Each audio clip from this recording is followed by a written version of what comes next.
Good afternoon, Clearview Fire. Unfortunately, I'm advising you that we have had a very serious and significant incident occur over the last couple days with respect to one of our stations. We have had a member who was potentially exposed to the COVID virus and is starting to exhibit symptoms. He was directed by a doctor that he needs to self-isolate for a period of 14 days. Unfortunately, that individual has run calls with other members of the station who have in turn run calls with other members of the station. As a result, Station 1 has now been taken offline with the exception of 3 personnel. We are now going to be shifting to a 24/7 platooning system, whereas the platoons will operate on a rotating basis every other week, day, night, and weekends. The cross contamination factor when we allow everybody to run calls during the daytime obviously is what created the scenario that we have here. However, that was done all in an effort to try and maintain an adequate number of personnel. As everybody knows, we are certainly limited to staffing in the daytime. I think as people are off work, potentially that situation has changed around for us.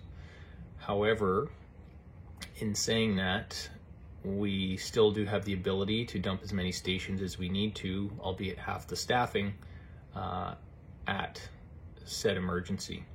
As it sits right now with Station 1 essentially offline, with the exception of 3 personnel, there will be another station responding to their calls all the time.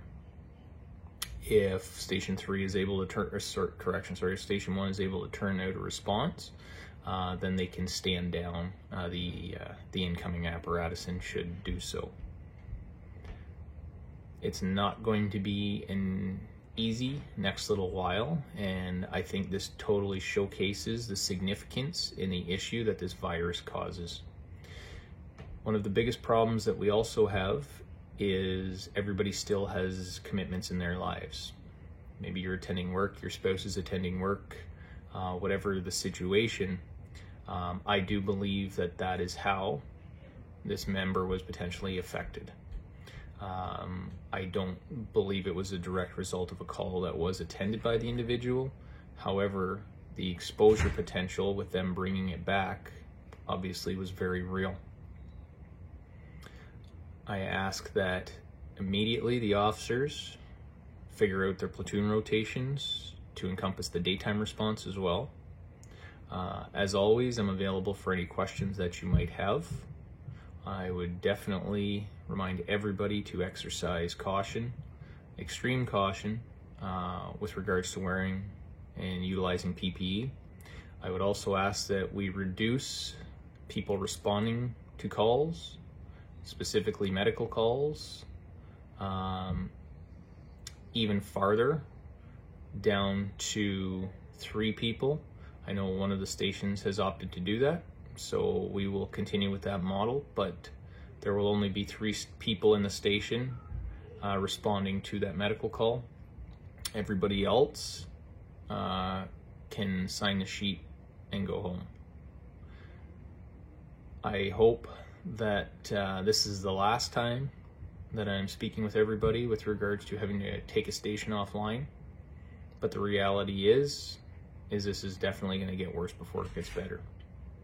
I thank everybody for their cooperation, but more importantly, I thank you all for what you're doing, how you're doing it, and why you're doing it. Stay safe, and I will update you with more when I know more.